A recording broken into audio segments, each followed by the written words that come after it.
Namaste. Welcome to the beginning of another live Sangha. Today is ASMR Sunday edition, which for all intent and purposes is practically the same, but we do emphasize, I'm always missing up my empathize versus emphasize. Well, I have room to improve in my distinction of those two words. On ASMR Sunday, we emphasize spiritual validation, affirmation, relaxation. And I'll try not to go into any concept that will keep you up at night and make sure that my voice is in a register that is conducive to sleep. But our first guests are already here. Welcome, dear Andy. Hello, dear Taylor. Namaste, Sky Guardian. And dear G, welcome. Hello. Hello, Melinda. Om Sahana Vavatu Sahanau Bhunaktu Sahaviryam Karva Vahai Tejasvina Vadhitamastu Ma Vidvisha Vahai. Om Shanti Shanti Shanti. Hello, Rebecca. May the Divine protect us both together. May the Divine nourish us both together. May our study be vigorous and effective, and may we not mutually dispute or hate any. May there be peace in us. May there be peace in our environment, and may there be peace in the forces that act on us. I wonder if Swamiji, Sky Guardian's guru, does he do that in one breath, the Sanskrit prayer? I find myself having to catch my breath after Tejasvina Vadhitamastu. So that's just one word. And of course all the other words that come before it. Hello, dear Andy. Thank you, Melinda, for liking the live. Never expected, but always appreciated. Hello, Simi. Hello, Lindsay. And thank you for sharing the live, G. Radhe, Radhe, dear Magdalene G. Or Snuffleupagus. Your new nickname, right? Thank you for asking, dear Simi. I am well. How are you? Namaste, dear Chloe. How's your sleep? Namaste, dear Ella.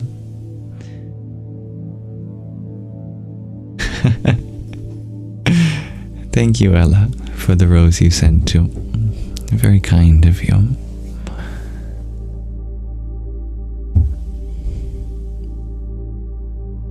Om Bhur Bhuvasvaha Tatsaviturvarenyam Bhargo Devasya Dhimahi Dhiyo Yo Nah Prachodayat.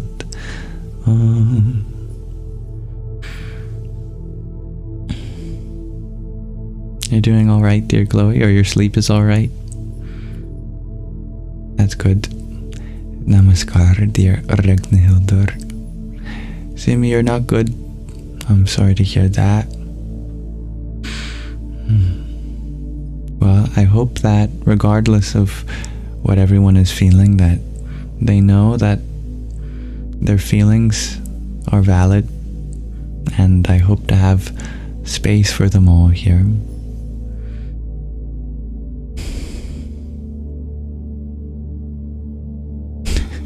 Hello, Dalen. Thank you for asking, dear Ragnhildur. I'm happy and healthy. How are you?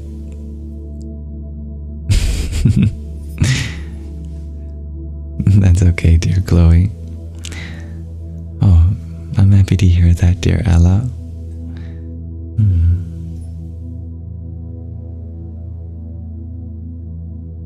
Dear Lindsay, you ask, do I think being sad sometimes is a good thing?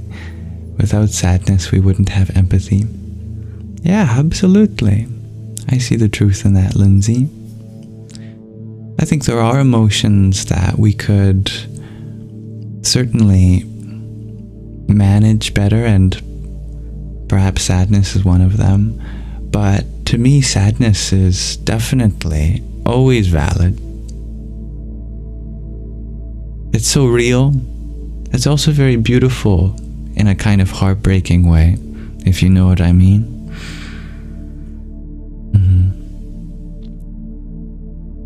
But you said it so well that it's a very empathetic experience. It deepens our empathy. Hello, Kalampolo.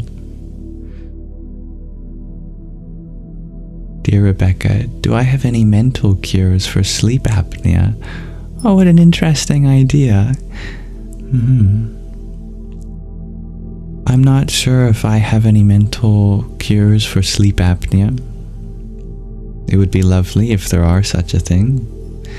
But if you're struggling to breathe at night, I would recommend doing pranayama during the day, which is the yoga of breath work. If you can make your breath a really conscious process, remember to always keep breathing during the day. Maybe that can extend into the night too.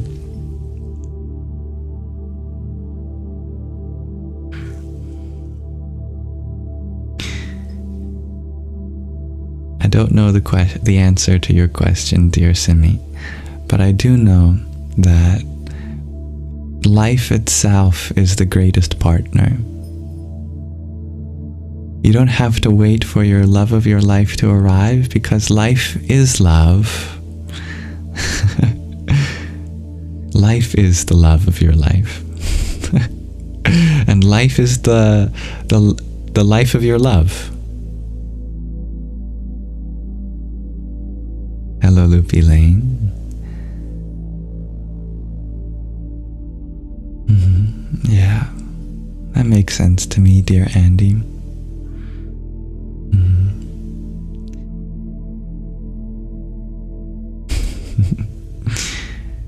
Thank you for sharing the live, dear Ragnhildur. Simi, you share that you don't have someone whom you can share your real connection with. Life is certainly made better by those deep connections, and I pray that you find those connections in other ways. Maybe the animals in your life, maybe just being with nature in the meantime. And I hope there's people here that you can relate to.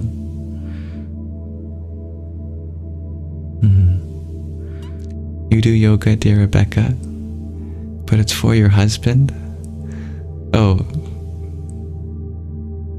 I was going to interpret that as you do yoga for your husband, but now I see.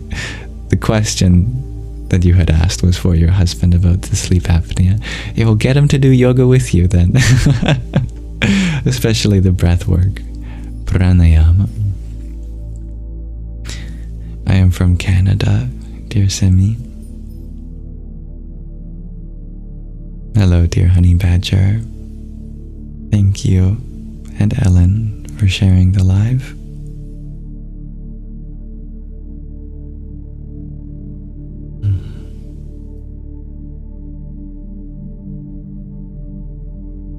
Hard to connect with nature when it's ice cold out, shares Simi. That's very understandable.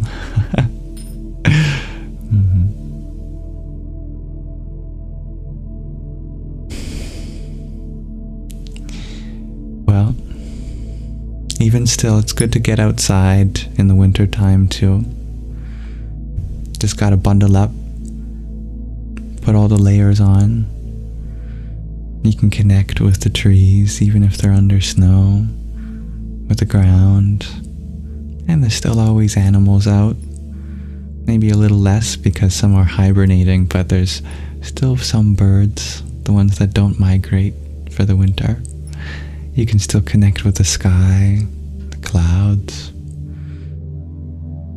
And if there's a little bit of nature in your house too, like some even potted plants can be very grounding. It'll leave you share. You try to go outside and get some nice fresh winter breaths. I like that. Very refreshing. Simi, you shared no birds, afraid of raccoon. Well, there's a raccoon then. You can connect with the raccoon.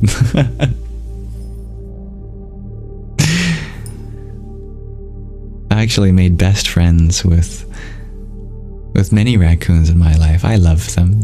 I think it's because when I was little, there used to be an arts and crafts show on the TV, and it was run by, I think it was a puppeted raccoon, and I just loved that raccoon. I forget the name of that show.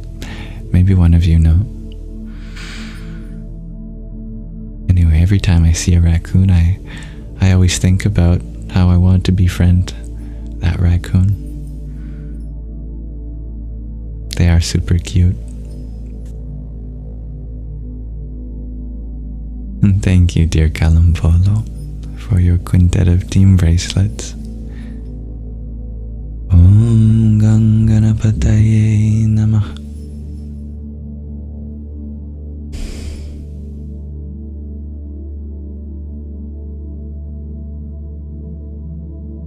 Dear G, you're wondering what happened to last night's live? Was I out of power for a while? Oh yeah, it only came on in the morning, but it's back on, obviously. Yeah. Thank you for reminding me. For those that did watch yesterday's live, and then were wondering why it just cut out. Well, my power went out, simply put.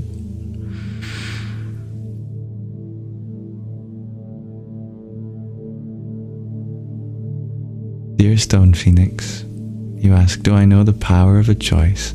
Give an example that puts it into perspective. I feel like that's worded like it would be on a homework problem. Either you're getting me to help you with your homework, or you've been studying how to do some prompt engineering, because that's an excellently structured question.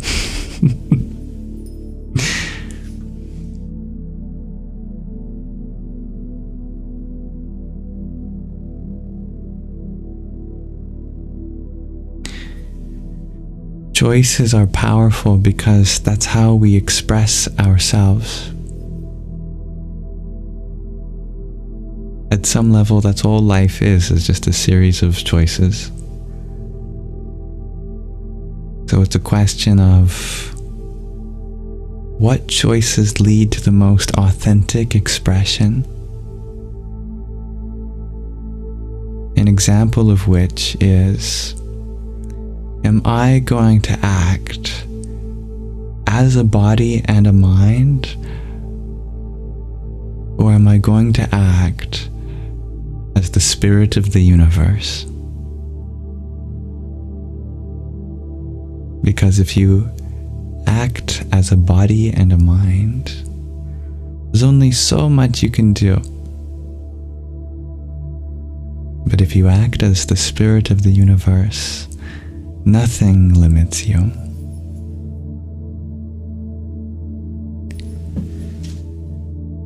Thank you, dear Ella, for your trio of roses.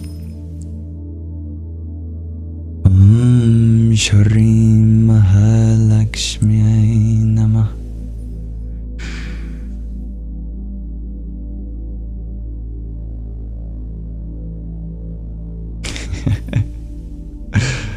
May you have a wonderful rest, dear Kalampolo.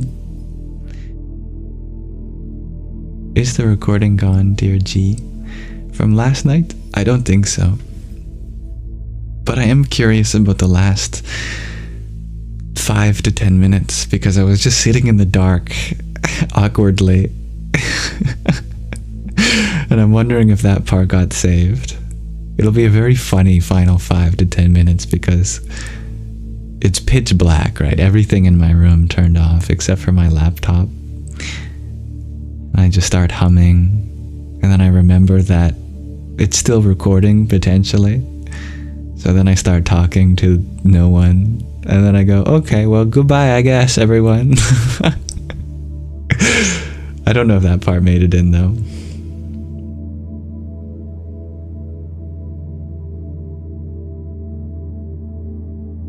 Dear Andy, you ask, should you sleep? Oh no, sorry. You ask, should you stop, left or right? First, should you begin with your left foot or your right foot? You should always begin with your right foot forward.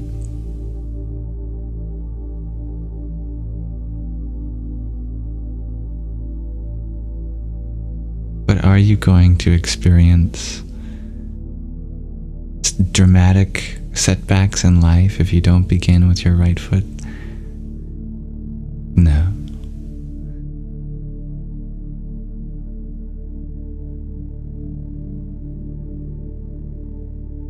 Don't worry.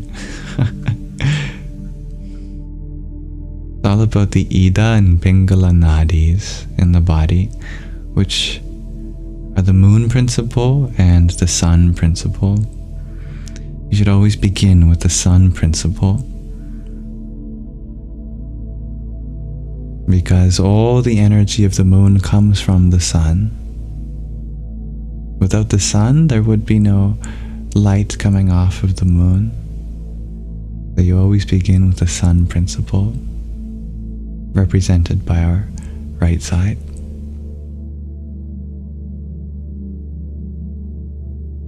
Which means can be very helpful to sleep on your right side too. And get out of bed on your right side.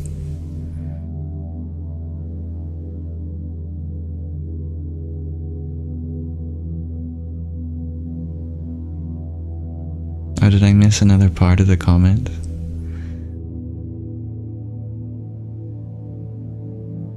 There's a fire to the right, and there's a bed of white kittens to the left. Well, then you awkwardly shuffle down the center of your bed, and you get off from the front.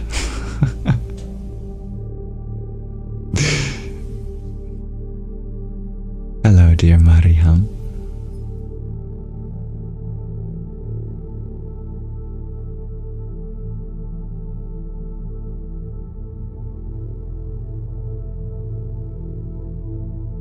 Dear Ian, you wonder what my spiritual journey has been like and why delete so much rich content. You're welcome to check out the frequently asked questions page in the link tree in my bio. And if there's any questions that are not answered there, I'd be happy to follow up.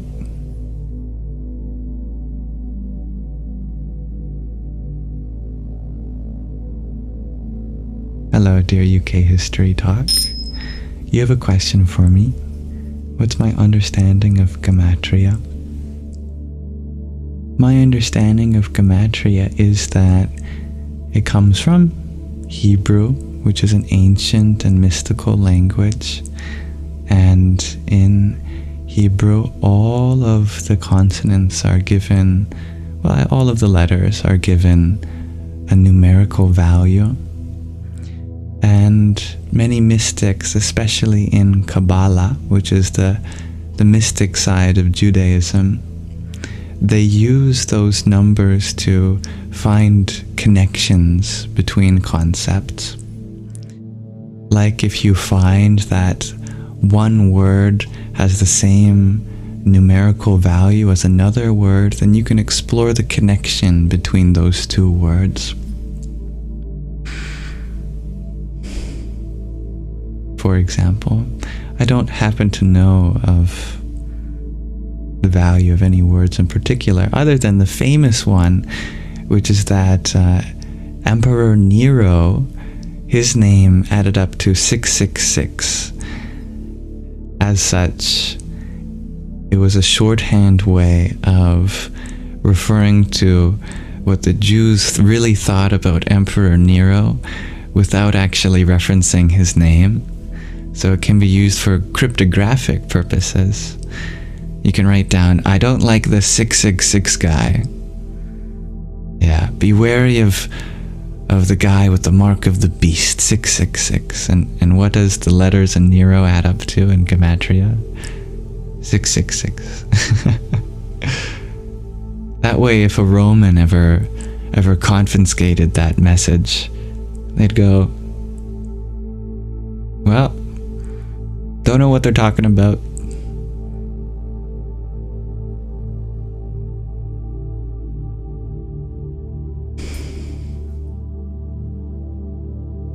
So those are the two purposes that I know of creating connections between words with the same numerical value, as well as cryptographic reasons for hiding information.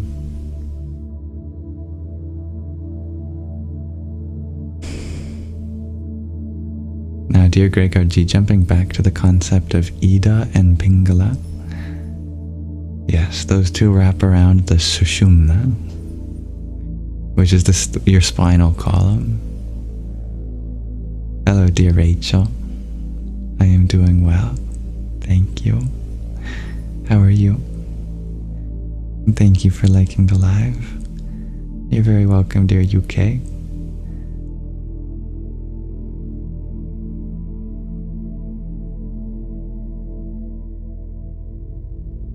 Alright.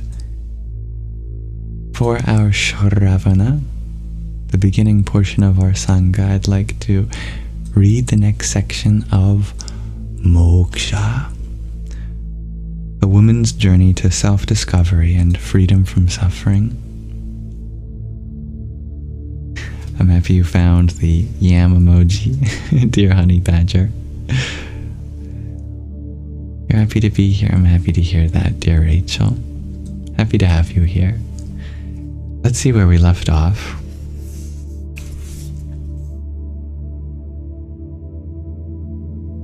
Today we begin the 12th chapter. May this reading relax your mind and awaken your heart. We left off with our protagonist in a lodge up in the foothills of the Himalayas. She is going with Sid up to a sacred lake. My purchases were laid out on my bed: tent, sleeping bag, mini stove, whistle, high altitude pills, bear repellent, wool pants, rain pants, thermal underwear, shirts, gloves, hats, water purifier, pills, woolen socks, protein bars, Swiss Army knife, rope, compass, and an expensive lightweight backpack. Sid stuck his head in. Planning to scale K2? I might have overdone it, I said. I think I'll leave some of this here. This is not the Hilton, he said. You cannot leave anything here. We're picking up 2 porters at the trailhead. Bring everything, but use 2 backpacks, one for yourself and the other for the porters. A light rain was falling as we waited in the lobby for the taxi that would take us up to Sangam Chatti, the trailhead at the confluence of 2 rivers. I stood apart, alone, amid our luggage while Sid was engrossed in reading miscellaneous flyers and notices pinned on a board. A tinge of fear mixed in with guilt and regret ran through me. My disguise had been disrespectful to those holy monks who had probably saw through it. I had elicited money from Gerhardt by blackmailing him, and I had felt vindicated, almost happy, that the men who had unalived my associate Pepe and the girls had been unalived. What had I become? I was about to approach Sid to tell him that I could not continue when Mr. Joshi, in a smart grey homespun Nehru jacket and white trousers, came out of his office. This is the hotel keeper. He was followed by a young woman in a pale silk sari holding on to a small girl in a plaid dress edged with lace. The three must be on their way to a wedding, I thought, then understood that they had dressed up merely to see us off. My daughter and granddaughter, Mr. Joshi introduced them shyly. All three bent down and touched my feet. "Here we go," I muttered, touching their heads absent-mindedly. Sid looked on bemused.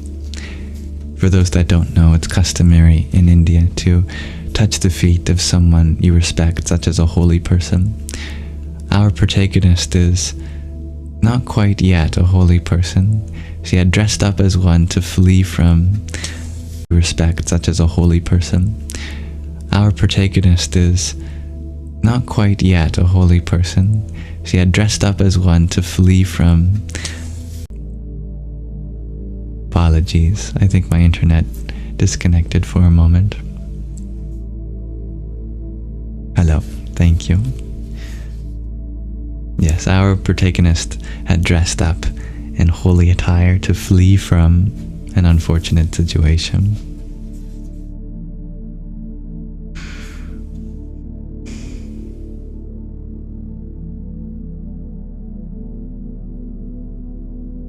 "Here we go," I muttered, touching their heads absent-mindedly.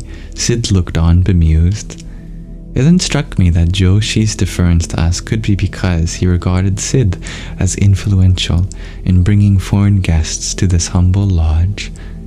I dismissed this idea at once because I could not imagine that the author of that intriguing pamphlet would stoop to make friends and influence people solely for personal gain. Most likely it was his continued assumption that I was a holy person.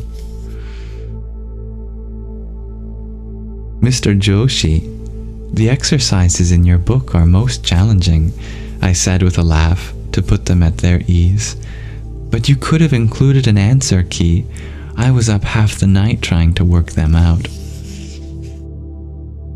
The exercises were a question of what parts of Vedic knowledge had been discovered before, thousands of years ago. "No need for answer key, Mataji," he said with a knowing shake of the head. "Answers are in questions only. Come, come, taxi is here. I like that. Answers are in questions only." The rain weakened to mist and fog as the taxi, a 30-year-old Fiat, crawled haltingly through forests of deodar and pine until we reached Sangam Chatti, more ruin than town. Less than a year ago, avalanches of segments of the mountain had careened down into the river, clogging it.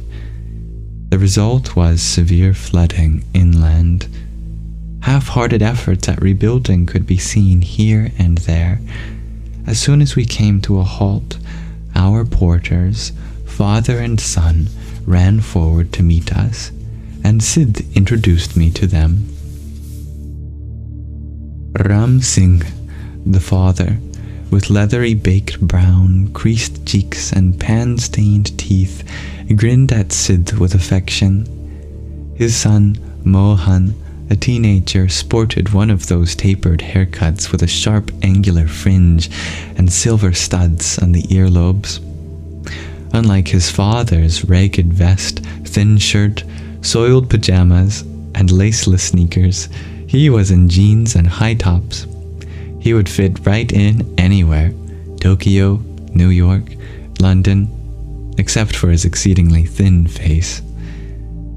I slipped on my now more manageable backpack, my remaining load stuffed into my large new backpack, as well as a collection of pots, pans, stove, tents, fuel, and rations, were distributed between Sid, Ram Singh, and Mohan. My trek did not begin auspiciously. After we'd crossed the now deceptively calm river, one careful step at a time on a rickety iron bridge that had miraculously remained functional after the brutal weather, I confidently set off. But no sooner had I taken a few energetic strides than I hit a bed of loose stones, lost my balance, and rolled onto my backside. I clambered to my feet while rebuffing help from Sid and the porters, who I could see were suppressing smiles. I moved forward grimly, fixing my gaze on the path to avoid roots and other impediments as we began our climb to our first milestone, the village settlement of Ākāśha at an elevation of 6,000 feet. I had imagined the trek as a meditative yatra, a pilgrimage, but soon discovered that this treacherous cobblestone trail was the only means of travel from the trailhead to the remote villages that dotted the mountainside. At one pass, a full-scale wedding procession, accompanied by a line of 3 or 4 heavily loaded mules, stolidly assumed the right-of-way. Then a rambling herd of goats, tended vaguely by a girl with a baby strapped onto her back, came around a bend with no warning.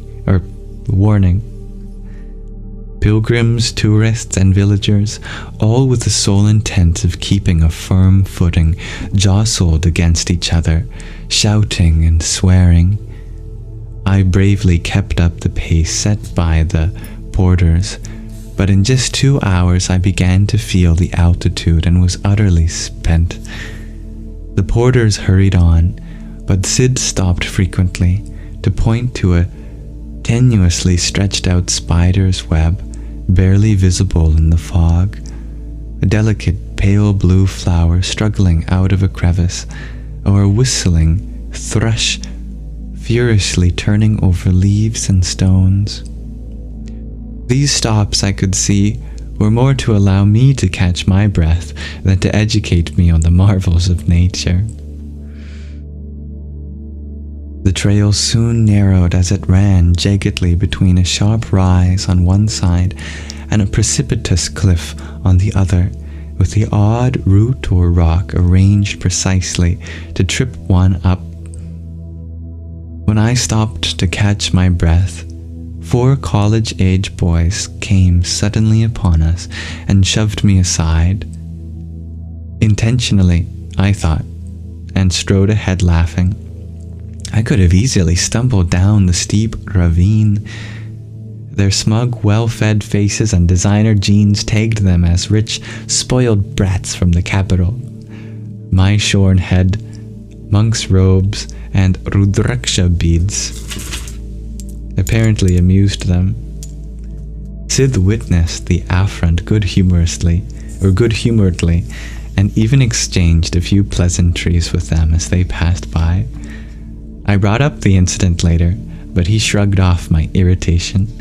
They were just kids, he said. What was the big deal?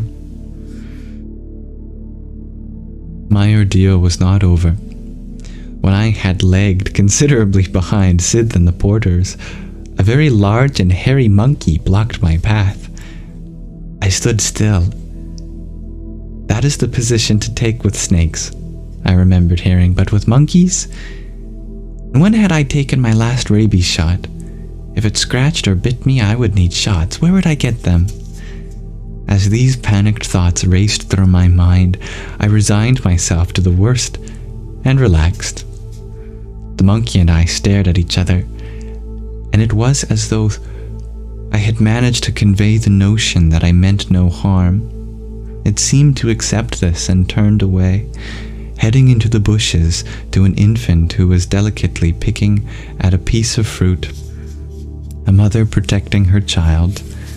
I walked on.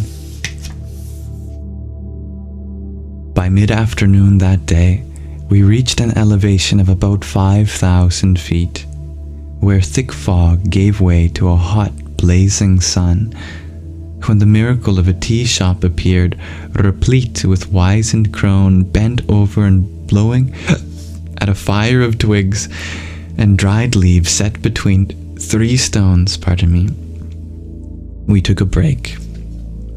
Sid said something to the proprietor, and she broke into loud laughter, exposing dark gums and a few rotting teeth. With a glass of milky chai in hand, I settled on a stone bench facing the sun, with my back against a tree. In the distance was a grouping of low stone houses, surrounded by terraced paddies and reachable by a stone bridge festooned with flags. A picture-perfect configuration against a backdrop of towering snow-capped mountains. The scene before me was one of astonishing beauty, but I imagined there was great hardship for those who had lived there, scraping out a living from a meager produce of sweet potatoes and yak butter. How did they manage in the winter?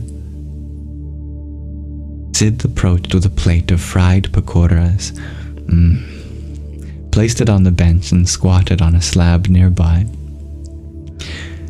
"The world's a maze," I said, "and we are rats scrambling, hitting, biting, trying to make it to the exit. At the exit is the realization that the maze, you and the rats, are only an appearance in your awareness," he said.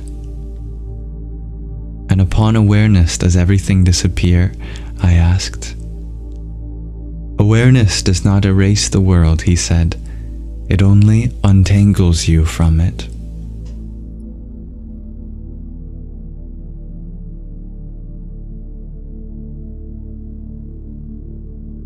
We'll pause our reading of Moksha Liberation there for now. I look forward to continuing our dear protagonist's story of her yatra, her pilgrimage up into the Himalayas next time.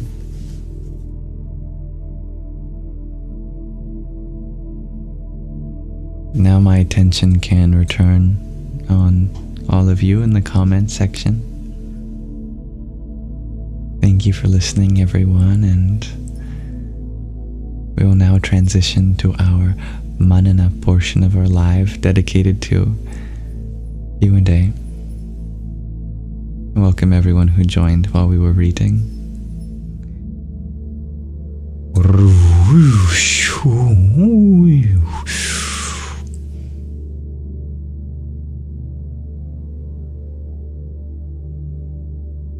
Thank you to those who sent a gift while we were reading too.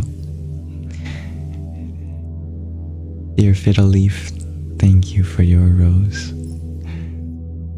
Om Ham Jahnavyai Namah. And dear Ella, thank you for your trio of roses, and another trio of roses, and a heart me, and Rosie the rose bean. That's very cute. And bubblegum, and a rosa, and hand hearts. Here's some for you. And a quintet of roses, and a quartet of roses, and another quartet, and another singular rose. Om Aim Saraswatyai Namaha. Hello, dear Joe. I believe in you. Dear little wing Nico, thank you for your heart me and trio of fast bursts. Om Dum Durgaye Namah. Yes, I am planning on setting up that feature, dear Waterwind. Dear Scott, thank you for your rose. Om Narayanaya Vidmahe Vasudevaya Dhimahi Tanno Vishnu Prachodayat.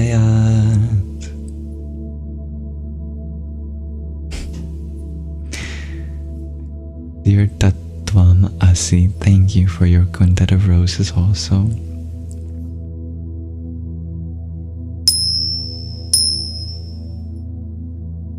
Aham Brahmasmi. It is a full moon, isn't it? That means the feminine is at her most powerful.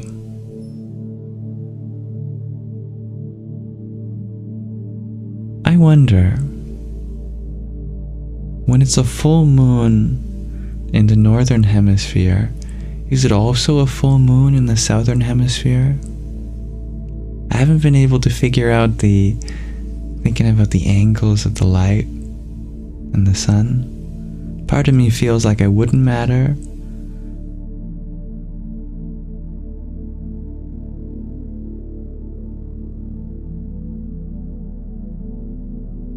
Tatvamasi, you shared the furthest full moon in 19 years. Well, that's extra special, because that means on this day, the feminine is not only powerful, but also doing her own thing. It will be very difficult for the masculine to connect with the feminine on this day. Moon represents feminine principle, sun represents masculine. When the moon is bright, feminine is in full. When she's far away, that means she's not listening to the masculine. There's going to be some distance.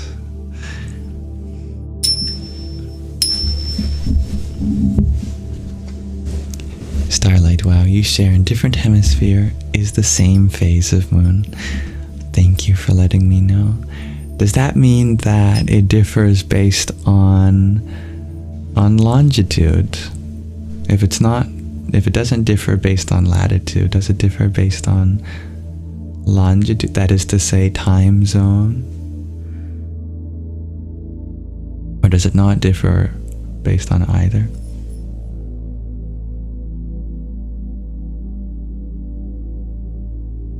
That is true of Fiddle Leaf. She's reflecting the sun's light, so the masculine is always with her on the full moon. Indeed.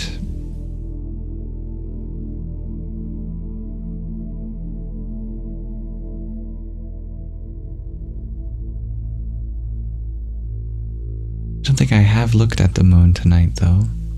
I'm not sure if we have a clear sky where I live at the moment.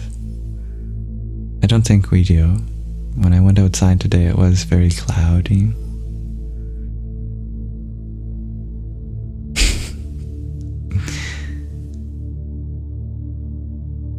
Dear Starlight, wow, you share. If you traveled to the other hemispheres, the moon would be in the same phase as it is at home, but it would appear upside down compared to what you're used to. That makes sense. Mariham, you share. This moon is yellow. It's got jaundice? Or is it jaundice that makes you turn yellow? Or is it scurvy, or is it both?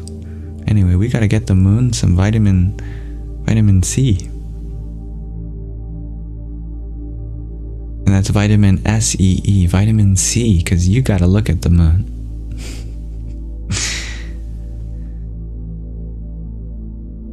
Made of cheese. That's right. It's the cold moon, shares Ella. I feel like this is a very important day for Kali, the divine feminine in her coldest form. Today is Kali's day.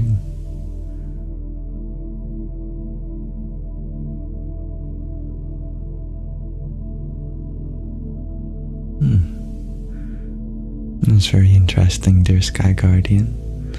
I didn't know you could be born with jaundice. Hopefully you don't have jaundice now. We could do the scary Kali meditation, that is true. Given that this is ASMR Sunday, I think it's best to wait for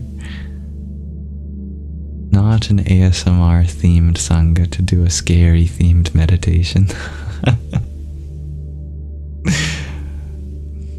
Unfortunately. What's the scary Kali mantra, dear Grace? Well, the mantra itself isn't necessarily scary, but months ago we watched one that had some pretty scary visuals, pretty Kali visuals. Kali literally can translate to dark, but the mantra itself is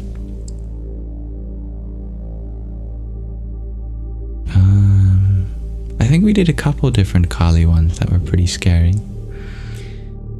There's the Kali Gayatri mantra. I forget exactly how the Kali Gayatri mantra went.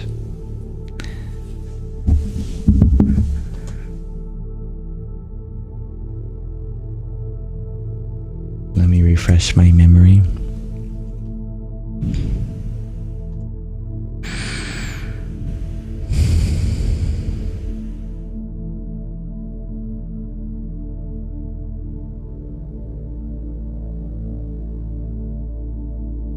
That's it. Now this looks like a little different than the one that we did, I think.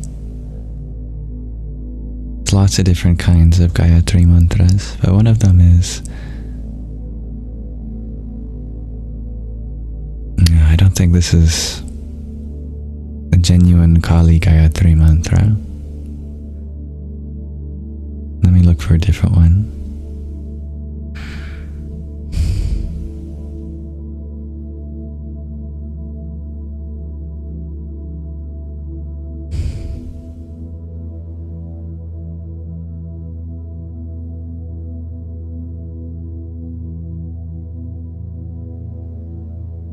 There's a Om Mahakalyai cha vidmahe samsana vasinyai cha dhimahi tanno Kali prachodayat tanno Kali prachodayat.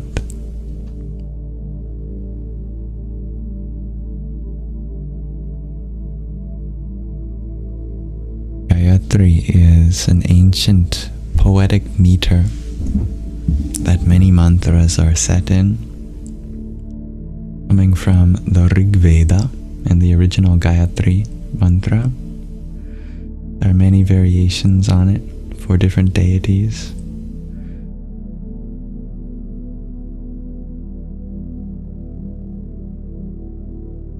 You have a great memory, dear G. That it was a Tuesday in June live. I'm very impressed that you can remember that.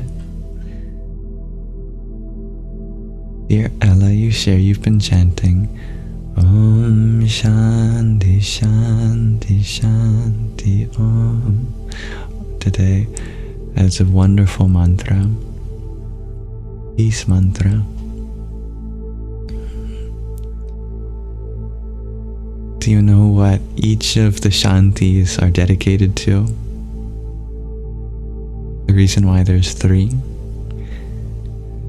Bringing peace to three things.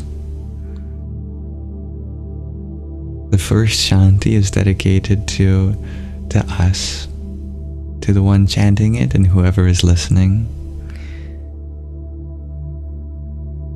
So it is often translated as, may there be peace in us. The second Shanti is dedicated to the environment. May there be peace in the environment. And then the third Shanti is dedicated to the forces that act on us. May there be peace in the forces that act on us.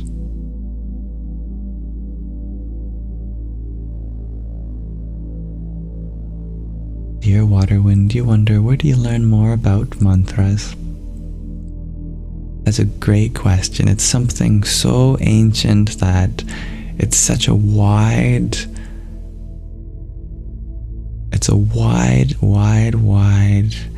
area of research. You could spend your whole life studying mantras from all around the world. There is no singular compendium on mantras.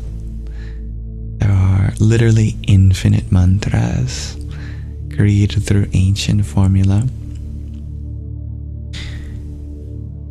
You can start by learning more about Sanskrit, which is the language of the original mantras, one of the first languages that humanity ever used to speak to each other through.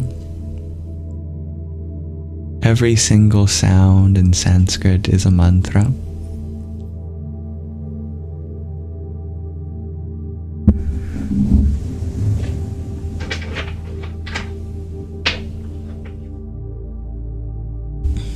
ChatGPT is really good for Sanskrit, dear Ella. All of the sounds in Sanskrit can be realized as a 4-dimensional hyperprism. Can't show you what that looks like because we'd need a 4th spatial dimension, but you can deconstruct that hyperprism into 5 3-dimensional octahedra, which are D8s if you know your dice. So I have all of those dice here actually. If you break off an octahedron from the 4D shape of Sanskrit sounds, then you get a set of sounds in Sanskrit. Here are all the sounds relating to the element of space. For example, if you look at any vertex, all the faces around that vertex have a certain energy to it. For example, you're looking at all of the tamasic space sounds, all of the dark space sounds, which means that all of these sounds are produced in the back of the throat and with occlusion. The other side would be all of the guttural sounds that are made without occlusion. And if you look here, these would be all of the sounds made with sattva, the quality of purity. That is to say, you use your voice. And then all of these sounds are made with rajas, the quality of passion, using your breath. It's very beautifully geometrically structured language relating to the elements and the energies. Yeah, that is a great mantra, dear Chloe. That one is not Sanskrit completely, but it does have some Sanskrit words in it. It was adapted from Japanese, I believe, if I'm not mistaken. But the Maha, the Om, and the Soha, or in Sanskrit Swaha, those are all Sanskrit sounds.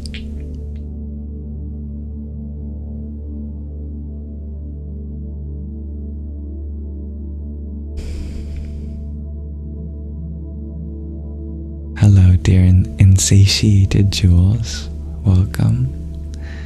Oh, and dear Loopy Lane, I didn't thank you for the flowers you had sent.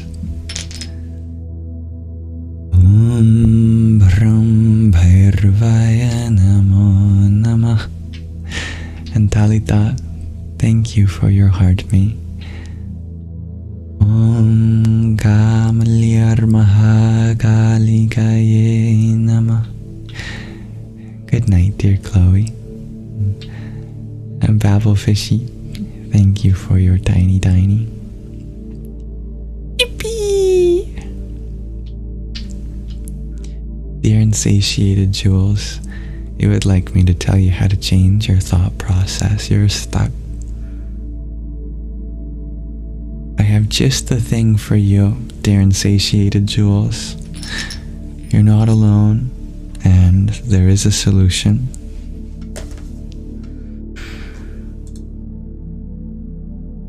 That's right, dear Grace. If you want to understand how to change your mind, you have to understand how your mind fits into 3 other inner faculties.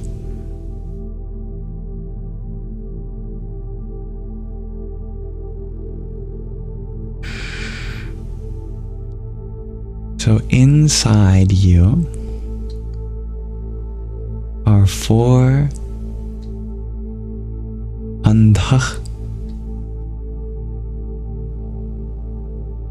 karanas. Don't worry about that term, but if you want to do more research, that is the term. And in Sanskrit it means the inner faculties.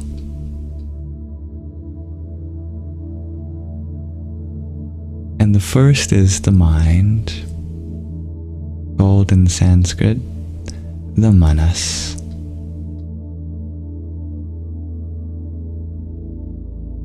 The second is the intellect, called in Sanskrit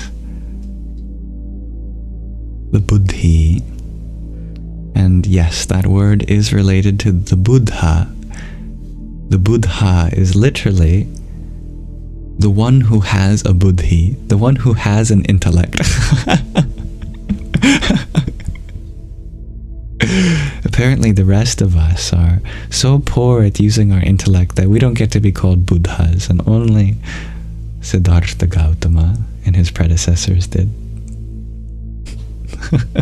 Anyway, actually that's partially a joke. That word does have multiple meanings. Anyway, the third is the ahamkara. This is the sense of self. And then the fourth is your chitta. Your chitta, which is your consciousness. And let me write the translations in case we forget.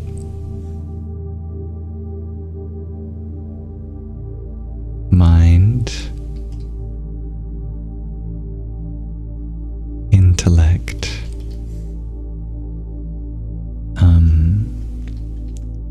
I think a nice shorthand would be identity instead of writing out sense of self, and consciousness.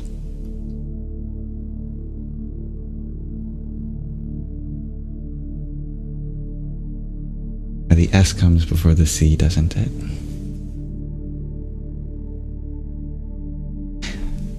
The order is very particular because the state of the mind is determined by the intellect. The state of the intellect is determined by your identity. And the state of your identity is determined by the consciousness. So if you want to change your mind, you have to change your intellect. If you want to change your intellect, you have to change your identity. And you can't change the consciousness. If you were wondering, consciousness is always the same.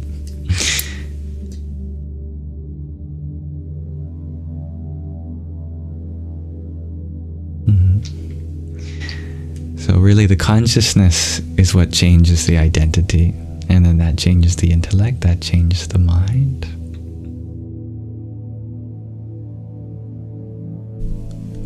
The intellect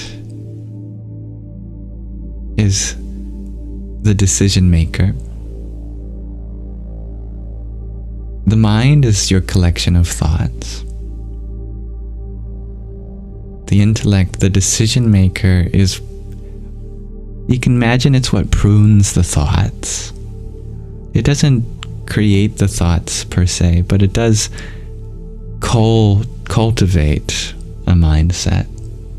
So if you want to cultivate a certain mindset, then we have to keep the right knowledge in our intellect. Yeah, emotional maturity. Yes, definitely part of the intellect.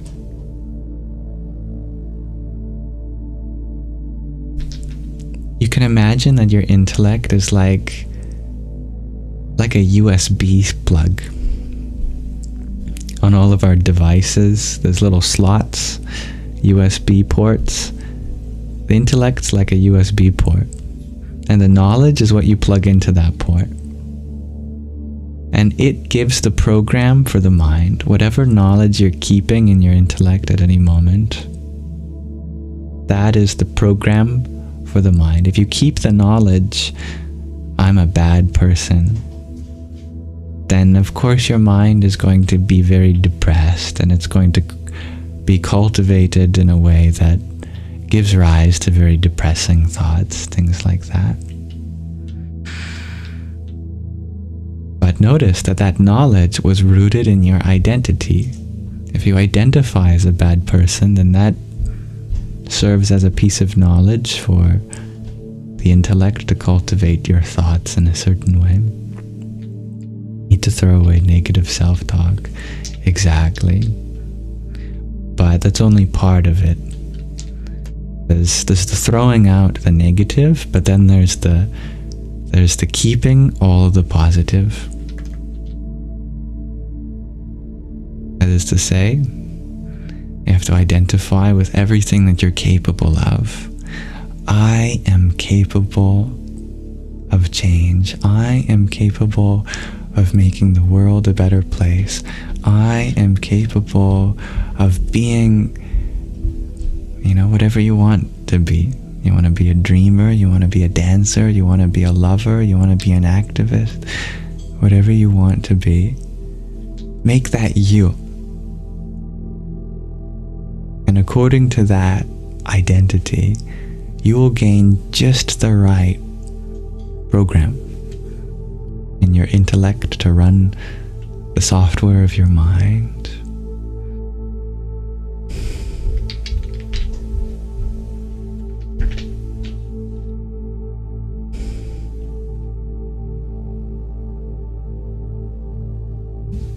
One of the most important ways you do this is to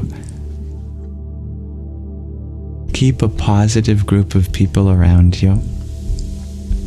Make sure that you have times that you spend with people that help shape the identity that you want for yourself, the ones that allow you to be exactly who you want to be, and ignore those in your life that try to take away from that identity or project anything onto you. And that's called satsanga.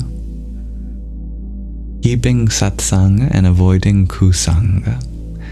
Sangha means association. Satsanga is association of truth, what is true for you. Kusanga is association of bad influences. Because who we keep around us, they shape our ahankara, our sense of self, our identity. And depending on that sense of self, we get a totally different experience of the very same life.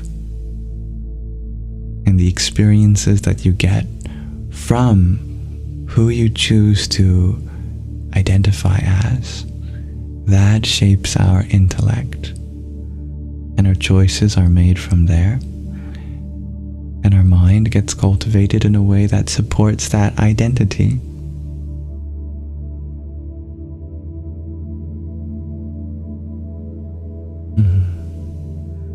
You're a great listener, dear insatiated jewels, and I love how you're not just listening but processing these things too. Perfect. Shravana and Manana.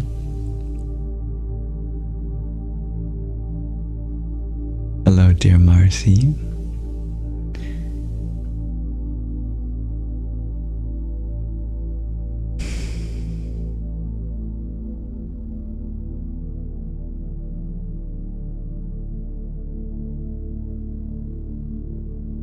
Dear Ragnhildur, you share it'd be wonderful if I made a video of positive statements. That's a great idea. Yeah, at the moment there has been a series of affirmations that I did on my YouTube channel, Yamsox Lives, for one of our meditations. I uploaded it there. But yeah, that would be a great video idea. And you can notice how that applies this concept to how we spend our time online too. If we're watching a lot of videos where there's a lot of negativity, then we begin to identify with all that negativity. But if you can create an algorithm for yourself, a For You page full of wonderful things, then that will begin to impress upon you.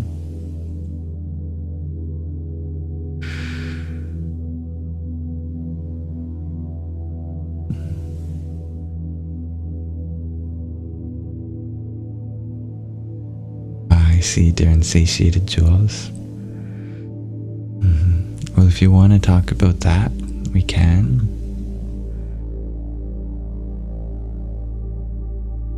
About our love for one another.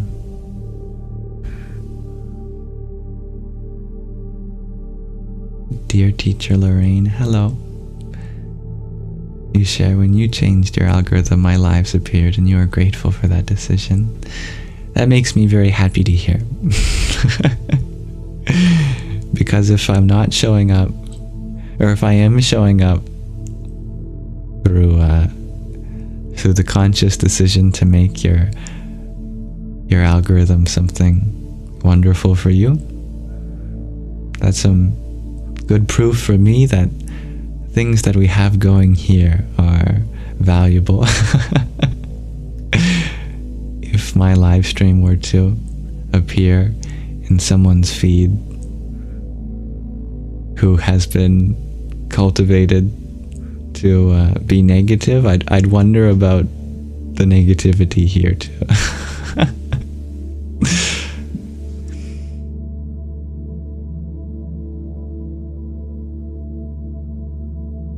Thank you, dear Ella, for another rose you had sent earlier.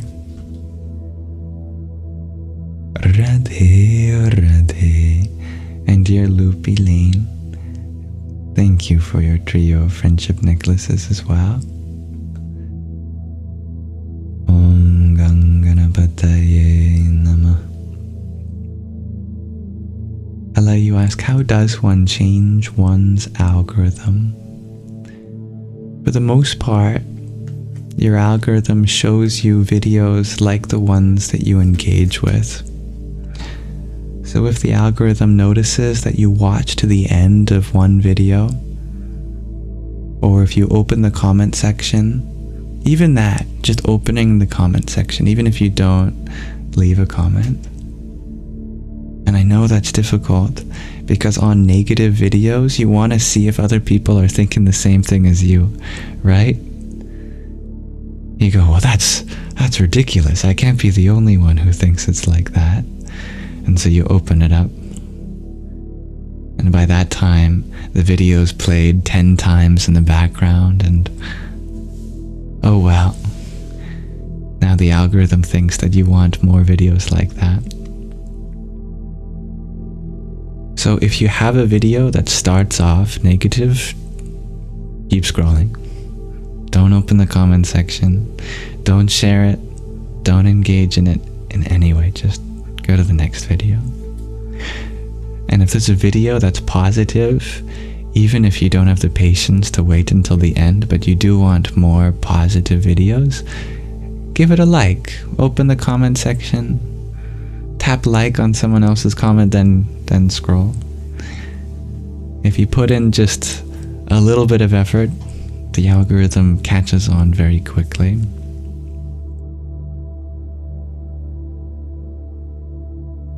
Or that's right, dear G, you can hit a button that says not interested too on some platforms. Oh dear, I think I've locked my cat Shadow inside my crawl space. Let me make sure he's not stuck.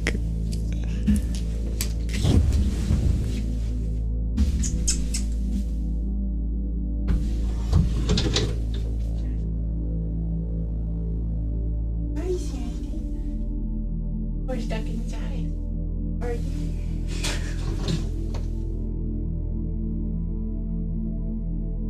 say hi to people. Who is that?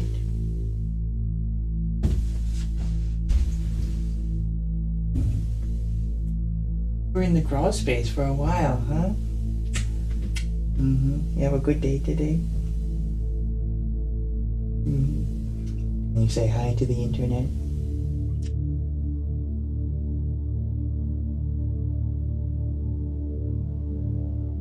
Happy boy. Alright, I'll leave you go.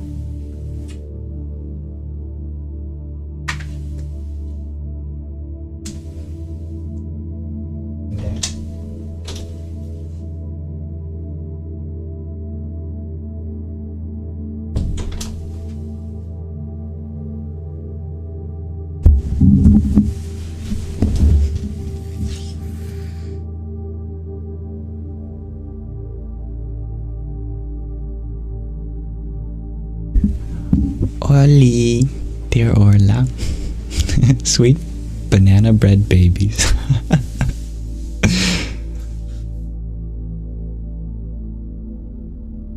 Not sure how long he was in there. My room is connected to the crawl space of the house, where the furnace is, and the cats love hanging out there. Just have to wait till Shadow says hi.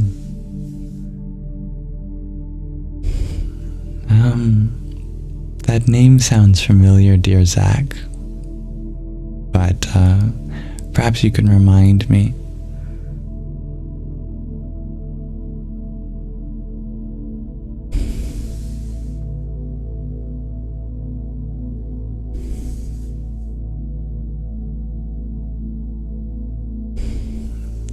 And I'm glad you were able to pick up on that, dear Greg RG.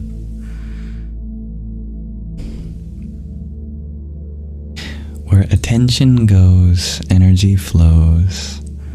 That is the saying, isn't it?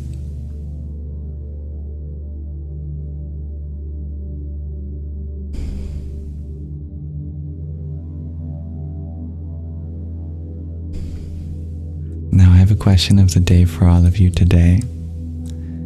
Today I wonder, what makes going for a walk so good at clearing the mind? I see, dear Zach. I think that is where I recognized his name from. Well, much love to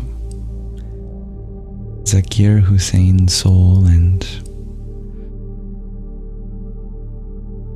I am blessed to live in a world with musicians and their art.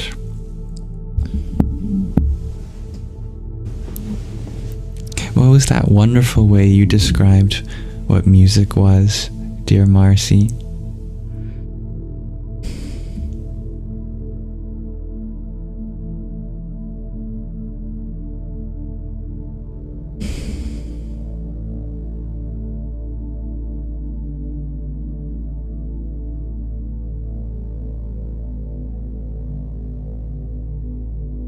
Yes, December was the song, but there was a wonderful way that she described music as a way of communicating.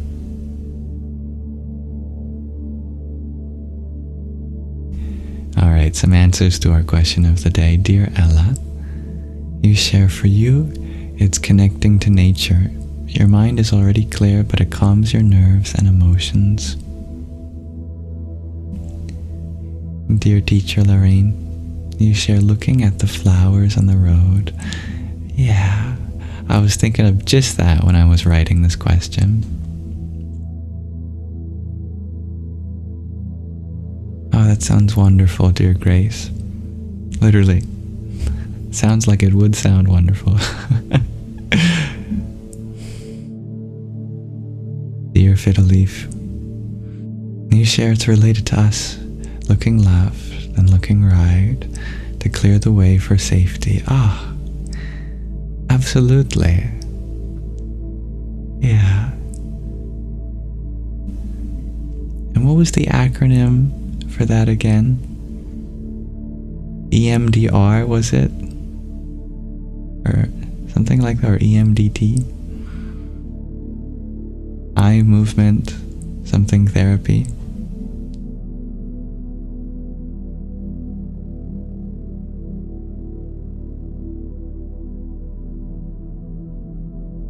Thank you, dear Tony, for sharing the live.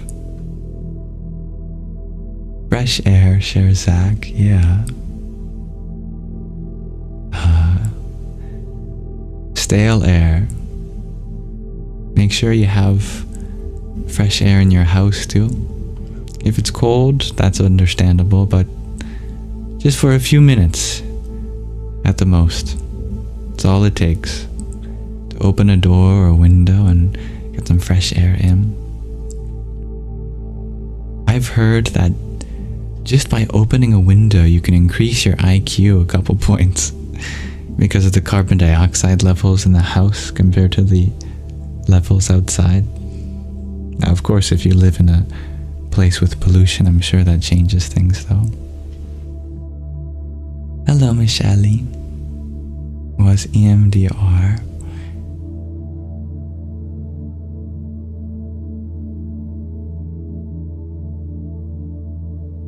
Being in nature, shares my talk ticked. My talk ticked one. I like that.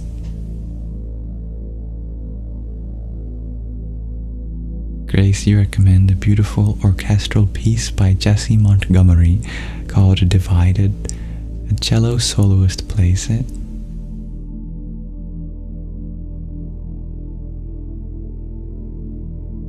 Dear Share, you share listening to the wind and water and watching the trees. Oh, I think I'd have a very hard time being anxious in a beautiful environment where you can listen to the wind, watch the water and trees.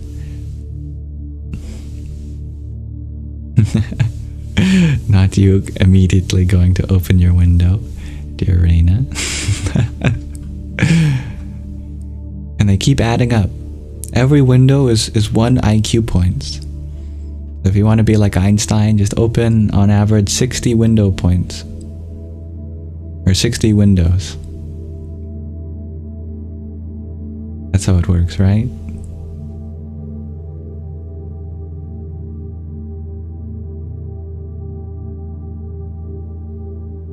Dear Marcy, you share that it returns us to the initial feeling of freedom way back when we first began ambulatory movement. Whew. You are a wordsmith. That is a great answer.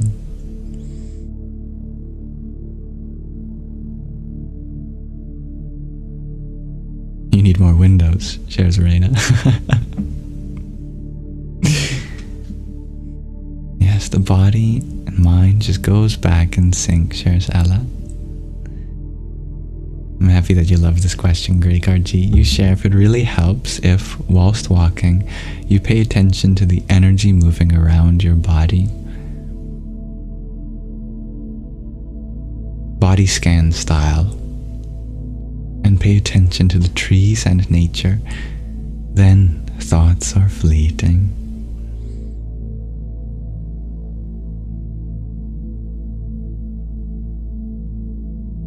Dear Orla, you share, a week or so ago I went on a walk around my town to help my illness. What did I witness?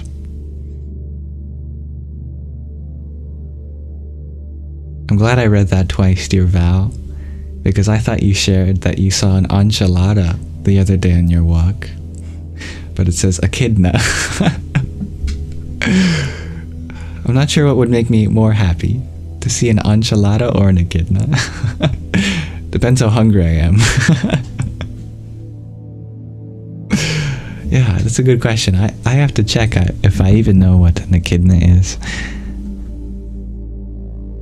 before I answer dear Orla's question. I didn't see anything as wonderful as an echidna or enchilada. Oh, it's the spiky thing. And that's the scientific name.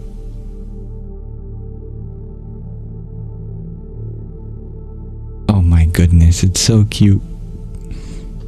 Oh my goodness. Oh wow. See, I would really have to restrain my cute aggression, because if I touched this thing, I'm not so sure that'd be so good for me. Wow, you saw that on a walk? Dear Val, that's a good walk.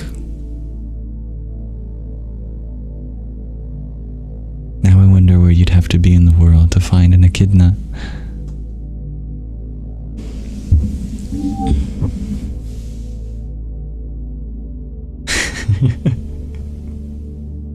Like a hedgehog. Yeah. And oh my goodness, what is that? A porcospino. Well, now I have to look at what a porcospino is.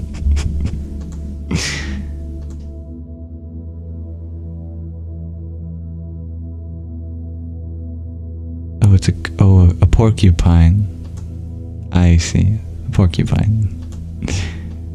In another language. Yes, exactly. Italian ones.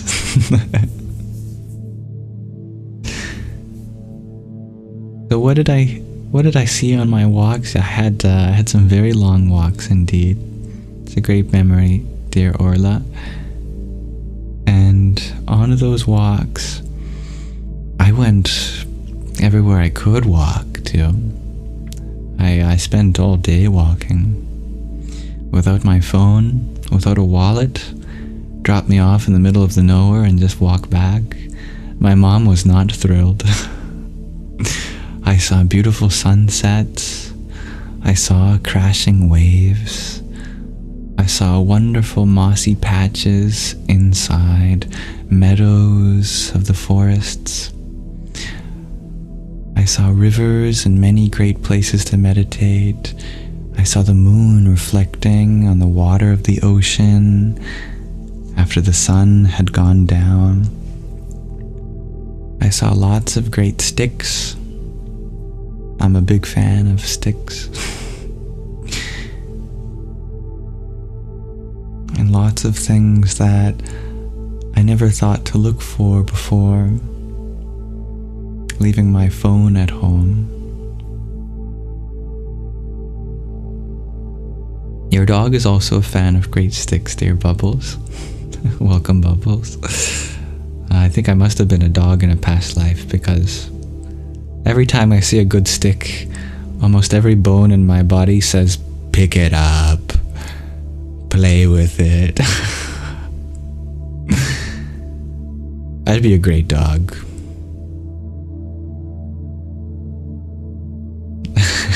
I would get along marvelously with your dog. Definitely. Yeah, we would admire sticks together. Yes, you're a big fan of sticks too, dear Greg RG. You have been known to pick one up for walking adventures. Right? You gotta have a stick for an adventure. Is it really an adventure if you're not looking for a stick to use to walk with?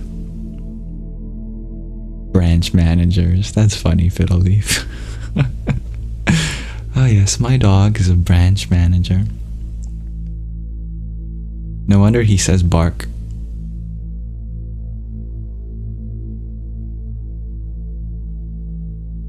I was a golden retriever, you bet, dear teacher, Lorraine. Well, thank you. I'm happy to know that I would have golden retriever energy.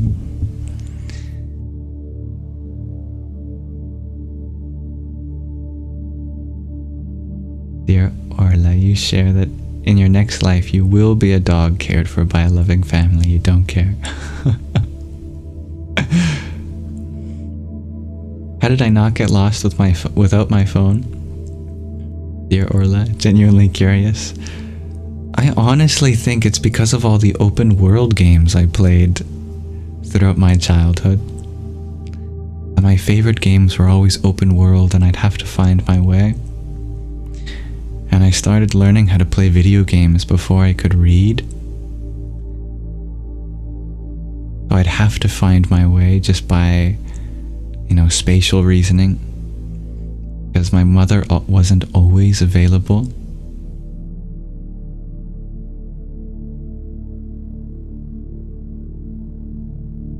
I'd always be asking her, Mom, what does this say? What does that say? What does that say? I eventually had to learn how to read so I could play video games. That was my most important reason. It wasn't so that I could read any book, so that I could navigate video games. Anyway, all the Minecraft, all the GTA, all of the Elder Scrolls, SpongeBob, Star Wars games. Priorities. Hello, dear Amanda.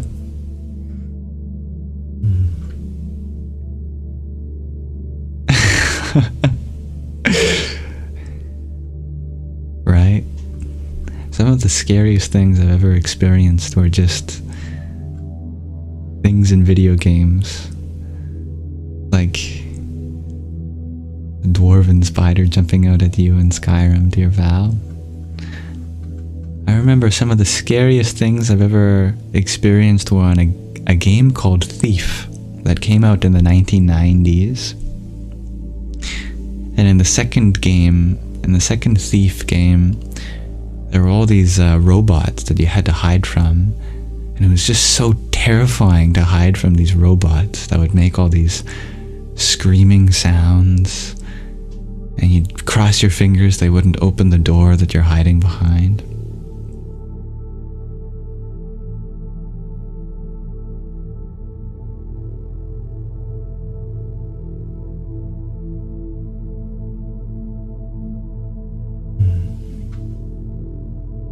Thank you, dear Ella, for your subscription. I graciously look forward to having you as someone whom crosses my path as many times as you prefer to delight in, and I take honor in being able to share an experience of this life together. You never subscribed ever to anyone? Well, it's a big honor. Thank you. Radhe Radhe.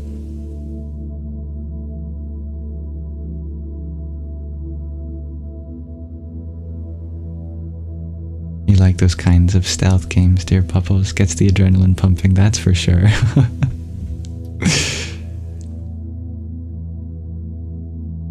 And I used to pretend that I would play it when I was at my grandparents' house. Different family members in different rooms talking to each other, and I'd try to sneak around without getting noticed. I'd have this whole line planned, where I'd climb over the railing and then duck behind the couch and go behind the chairs and then dart up the staircase.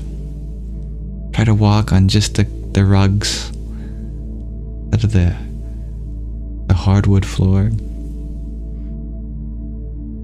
Good times.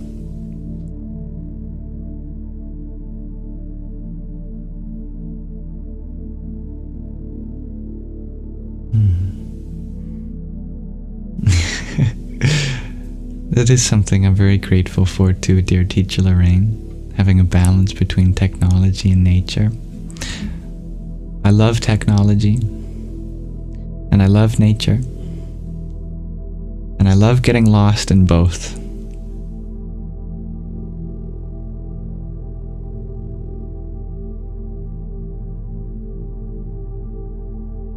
To walk around without making any sound, oh yes, yeah. How many of you are like me in that you would try to step in such a way that you wouldn't make any sound, or when it was autumn and the leaves were on the ground, that you try to sometimes walk around the leaves without making a single crunch. Carefully step on the rocks so they don't crunch either. But other times you want to step on every single leaf, make a nice satisfying crunch. Yeah. Shift work.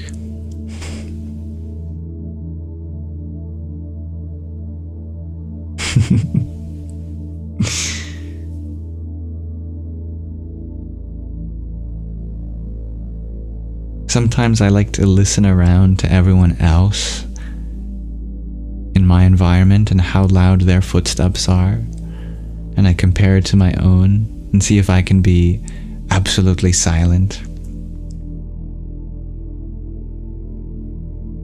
I like being like a witness, or you're just kind of a flying pair of eyes and ears. You make yourself perfectly silent and you're just an observer. Hello, dear Lucy, all the way from Bulgaria. Hello. You are an enjoying cruncher, dear Fiddleleaf, and puddle jumper. The two kinds of people. There's leaf crunchers and puddle splashers, and then there's the leaf avoiders and the puddle leapers. See if you can leap over each puddle. You can have great fun in both. I definitely was both.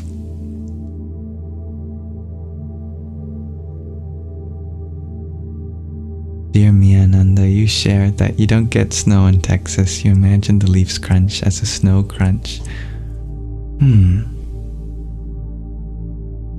That's a good start to your visualization. It really depends on the snow. Some snow doesn't crunch at all, and it's like nothing. You just step through it and it doesn't make a single sound. Just like bubbles in a bath, foam. Other snow is so hard that it just holds you up like ice. But then there's that just perfect crunchy snow. It sounds like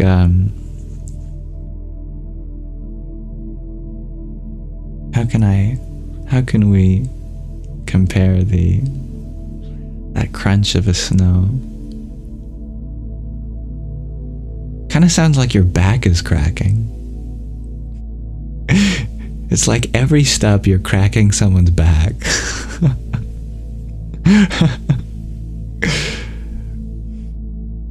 Almost has a squeak to it. It does have like a squeak. Kind of like when you crunch on ice cubes too.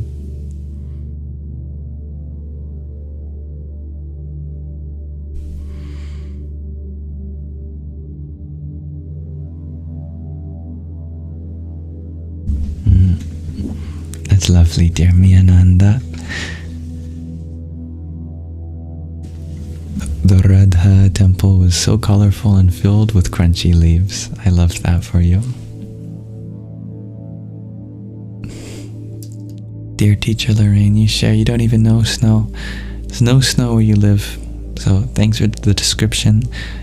Send me your address. I'll mail you some the next time it snows.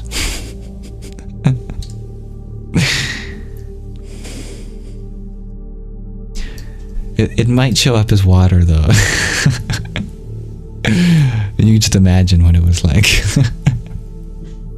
You can put it in your freezer. Maybe it'll go back. Hello, dear Hexakin. Matthew share cracking the ice on the ponds at the first winter cold. Oh, that's so satisfying too. Yeah, some molecular assembly required. That's great, Bubbles.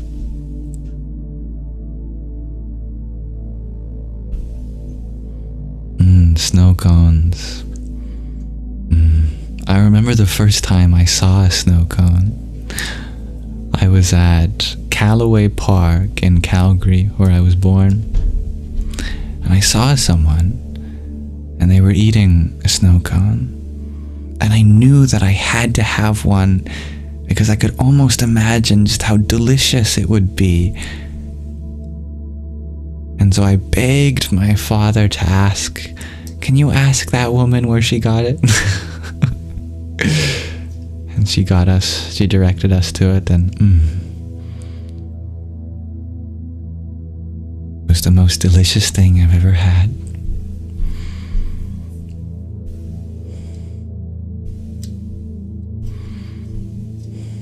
Good night, dear Hexagon. Dear Grace, you used to bring snow on the top of the car off a mountain in your city because your city is too hot. If you have an ice rink around, there might be snow in the back parking lot. We actually don't get snow where I live, except for maybe one day a year. But my local recreation center, they have some ice rinks, and the Zamboni dumps all of the snow from that in the backyard, and that it stays all year round. Maybe not in the hottest parts of summer, of course, but when it's in the shade and you've got this big mountain of snow, it's pretty insulated. If you ever want to check it out, maybe, just maybe, if you have an indoor ice rink somewhere, ask where they drop off their Zamboni ice. It is such a fun word, Zamboni. If you live in a desert, then yeah, maybe you might not even have that.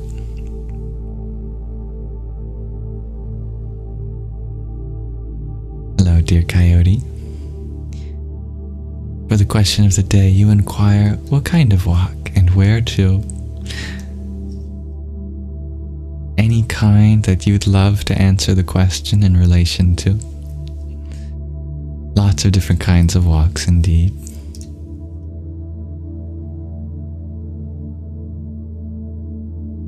Dear Val, you share reminds you of those crazy techniques they used back in the day to transport big blocks of ice, right?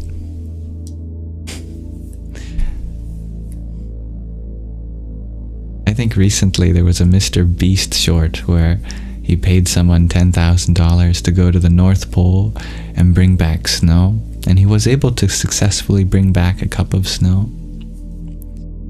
So if I study that video, maybe I can mail some snow to you.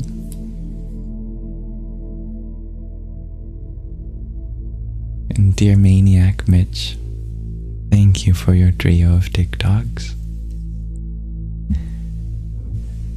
Om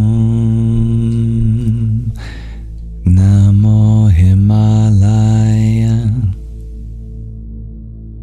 No, wait, it would be Om Namo Himalaya. That's funny. That's a funny mantra. Om Namo Himalaya. That ayaya at the end. That's a mantra to the Himalayas, which in Sanskrit means the abode of snow. Salutations to the abode of snow. Om Namo Himalaya. Himalaya. That's difficult. Getting the right vowel links. And thank you for sharing the live, Maniac Mitch. Dear Grace, you share as an answer to the question of the day. Actually, walks make you think until you go insane. As Bubble shares, I guess that makes sense if they're in the desert. I think I would like to try to get lost in the desert, though.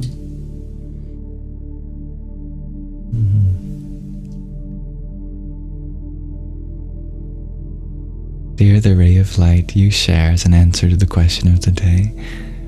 Walking will help boost blood flow and circulation to the brain and is extremely beneficial for the central nervous system.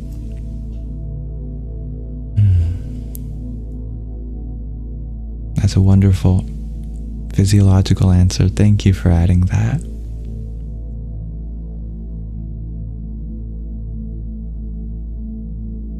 That I almost sounds like something in a song you've heard, dear Greg RG. It's very lyrical, yeah. Om Namo Himalaya Alayaya Ayayaya.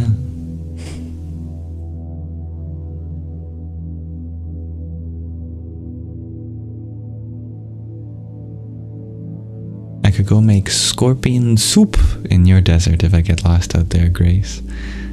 I'm not sure I'd know how to pick out the poisonous ones from the ones that you could make soup out of.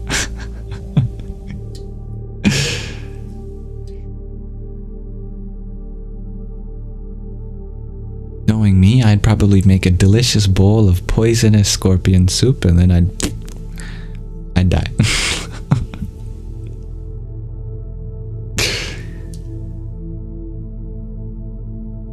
Dear Des, you share. You think it's just nature in general. You take your kids out for a good nature hike and it resets us all. Yeah, I love that.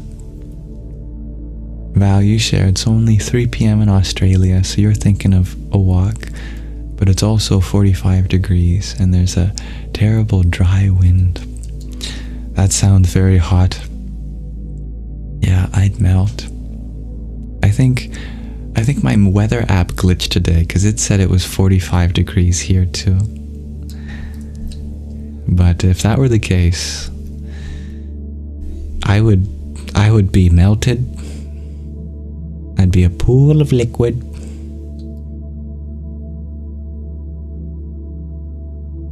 Maybe it was 45 Fahrenheit though.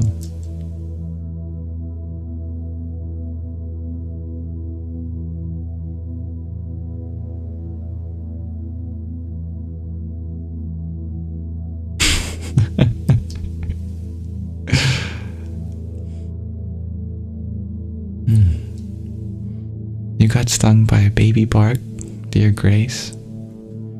Well, clearly you are alive and well, so it wasn't that bad. But how was that? Is it painful? I can't speak on what it's like to be stung by a scorpion, but I'm curious. Is it more powerful than a wasp sting or a sting from a bee?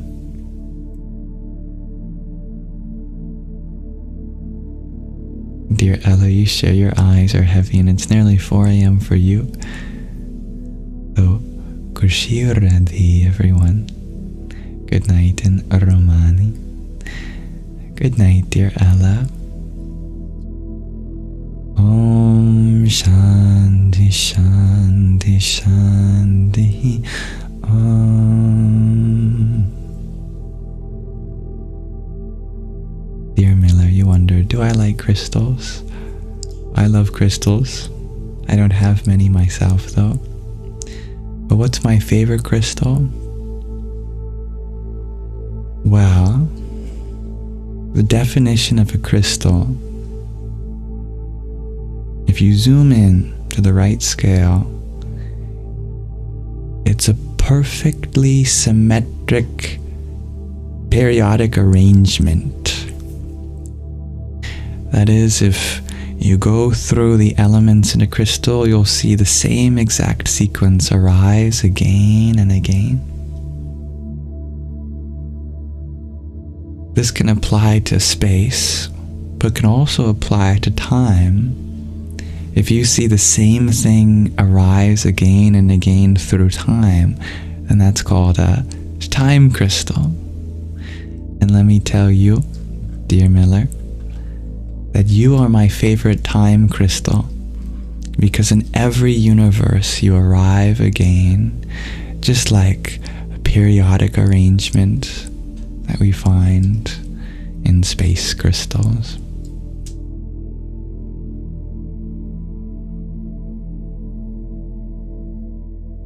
dear water wind, you ask, what does Om Shanti translate to?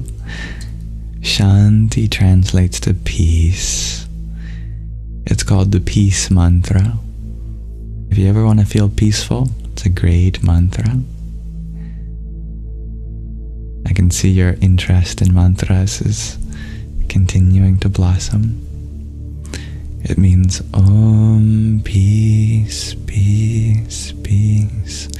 Om, peace, peace, peace.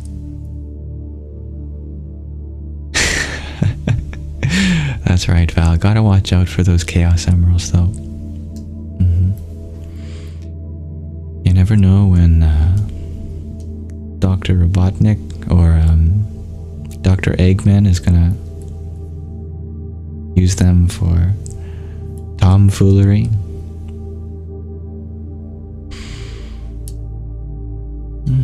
That sounds interesting, dear Reina. A crystal theory of matter. I love the sound of that. Dear Grace, you share a baby bark scorpion at 2 years old. You got stung and you saw an angel. Wow. That must have been a very powerful experience for you. It's a blessing that you are here with us.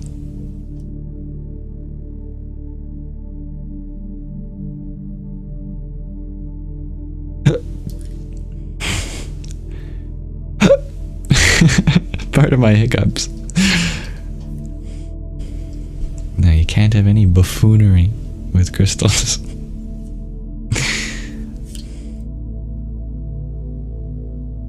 Alright, I wanted to transition to our meditation to end our Sangha tonight. That's right, Tattvamasi.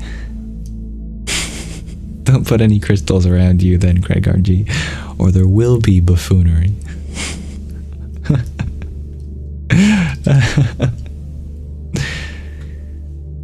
I found a crystal the other day. I'm not even sure you can really call it a crystal, but out of the cherry tree in my yard, resin that was coming out of the tree was crystallizing, and it was really beautiful.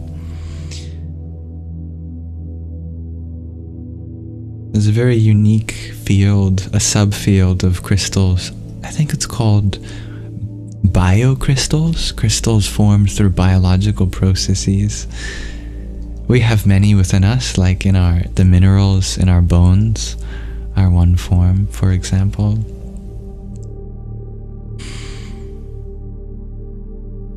But I'm glad I looked up what you can do with the resin from a cherry tree, because cherry trees are poisonous, except for the cherries. The cyanide in every part of the cherry tree, except for the flesh of the cherry. And that's really good, because I was about to chew on it. And in case you wonder why on earth I would chew on resin, it's because it used to be a form of chewing gum, especially in indigenous cultures. You could chew on the resin that comes from a tree as a form of chewing gum. But yeah, the resin from that cherry tree would have cyanide. So I'm very grateful that I looked that up before chewing on that.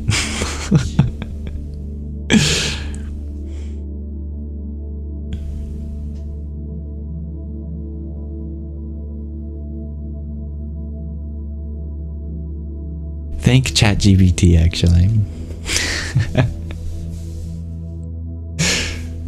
What a way to go. Ooh, look at this cool crystallized substance from this cherry tree. Yum, yum, yum, yum, yum.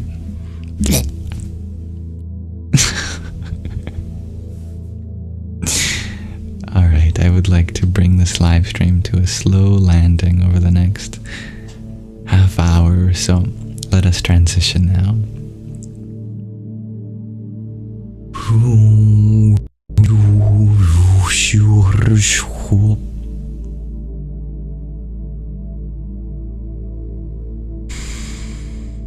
So to end our Sangha today, I would like to do a meditation with you all.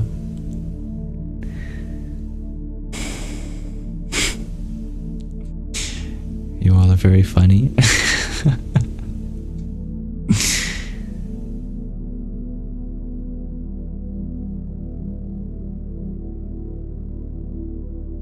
The meditation I'd like to do tonight is the mantras for each of the 7 main chakras. I thought we'd do it 108 times together on this Rudraksha Mala. So if you didn't know, each of the 7 main chakras has its own seed mantra. And just like a seed, meditating on it grows it, makes it blossom. The first 5 are related to the 5 elements.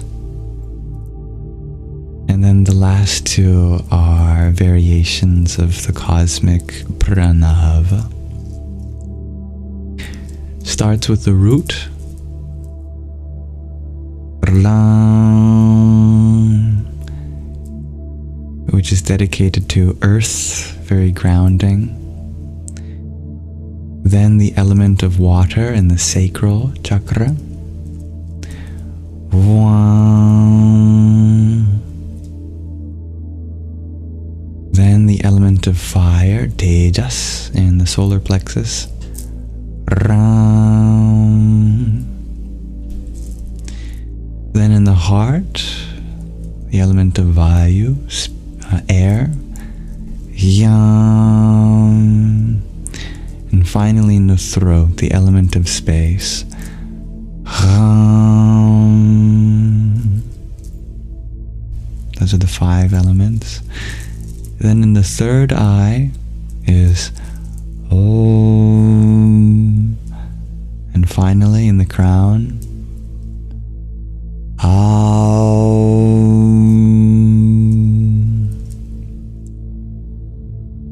Yes, it's the ultimate Kundalini mantra, dear Gregorji, guiding the energy from each chakra to the next.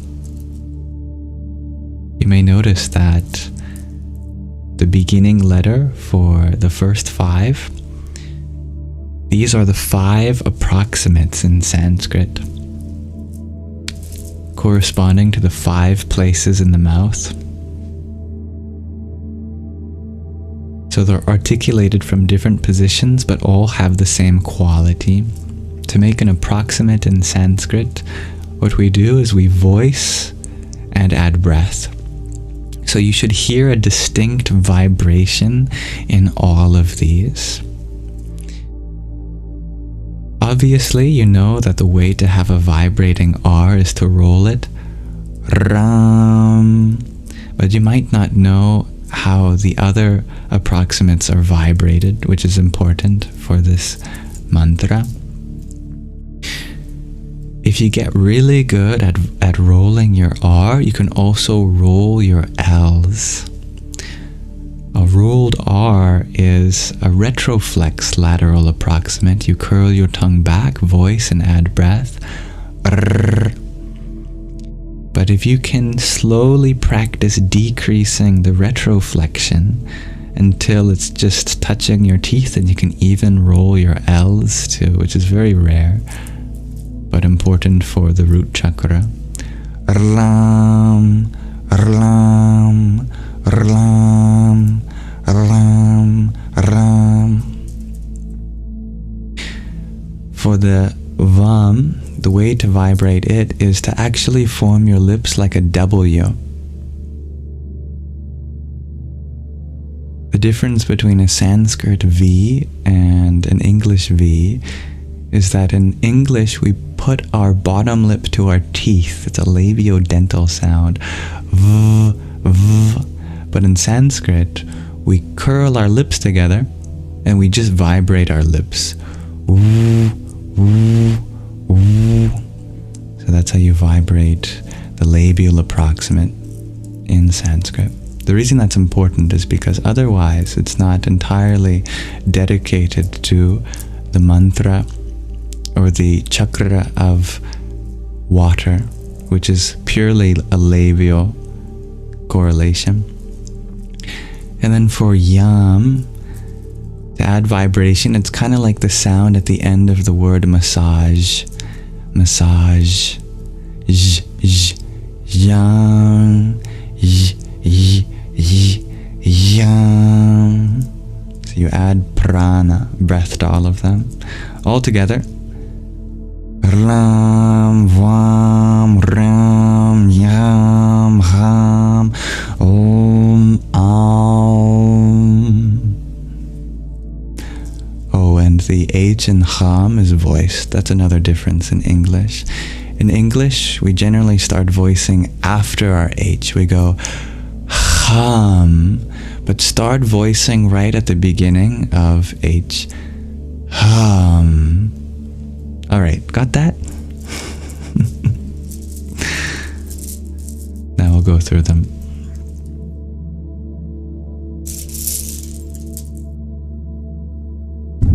If you can't get it first try, don't worry. No one can.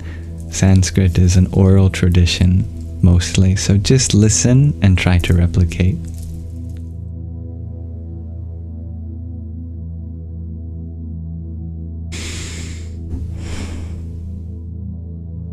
Ram, vam, ram, yam, ham, om, aum. Ram, vam, ram, yam, ham, om, aum. Ram, vam, ram, yam, ham, om, aum. Ram, vam, ram, yam, ham, om, aum. Ram, vam, ram, yam, om. Sorry, ham, om, aum. It's tricky for me too. So don't worry if it's tricky for you as well. Ram, vam, ram, yam, ham, om, aum. Ram, vam, ram, yam, ham, om, aum. Ram, vam, ram, yam, ham, om, aum. Ram, vam, ram, yam, ham, om, aum. Ram, vam, ram, yam, ham, om, aum. Ram, vam, ram, yam, ham, om, aum. Ram, vam, ram, yam, ham, om, aum.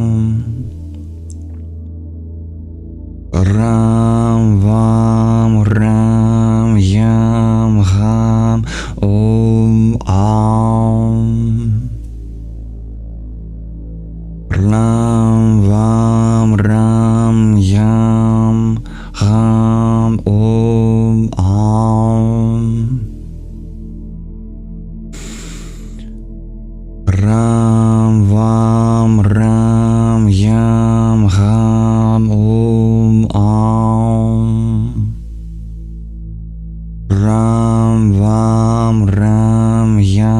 ham, om, aum. Ram, vam, ram, yam, ham, om, aum.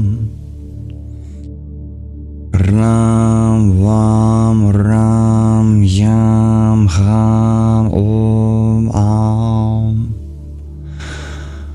Ram, vam, ram, yam, ham, om, aum. Ram, vam, ram, yam, ham, om, aum. Ram, vam, ram, yam, ham, om, aum.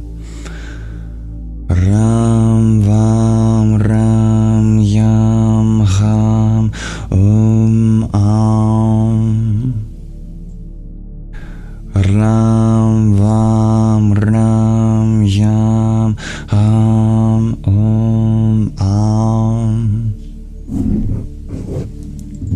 Ram Vam Ram Yam Ham Om Am. Ram Vam Ram Yam Ham Om Am. Ram Vam Ram Yam Ham Om Ya Am. Ram Vam Ram Yam Ham Om Am. Ram Vam Ram Yam Ham Om Am. Ram Vam Ram Yam Ham Om Am. Ram Vam Ram Yam Ham Om Am. Ram Vam Ram Yam Ham Om Am. Ram Vam Yam Ham Om Am. Ram Vam Ram Yam Ham Om Am. Ram Vam Ram Yam Ham Om Am.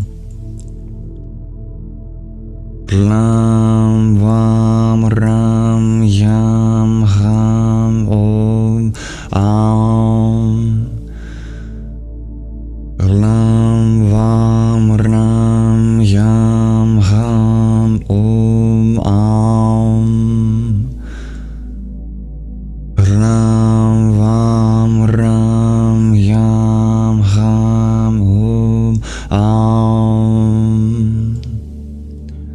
Ram Vam Ram Yam Ham Om Am. Ram Vam Ram Yam Ham Om Am. Ram Vam Ram Yam Ham Om Am. Ram Vam Ram Yam Ham Om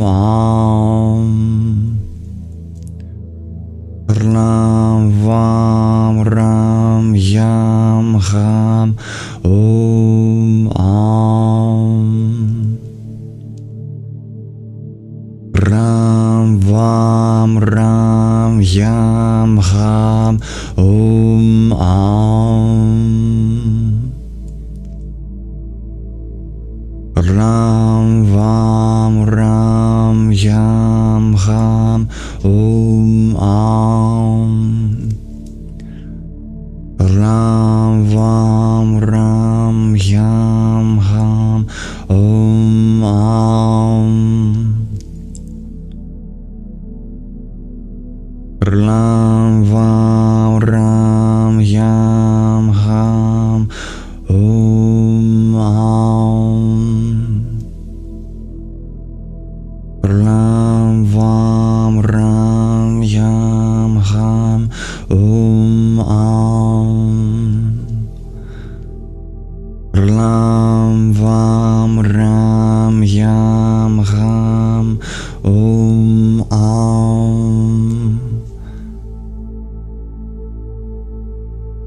Ram Vam Ram Yam Ham Om Am.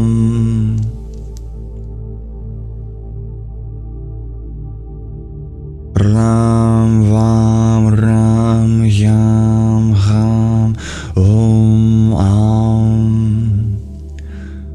Ram Vam Ram Yam Ham Om Am.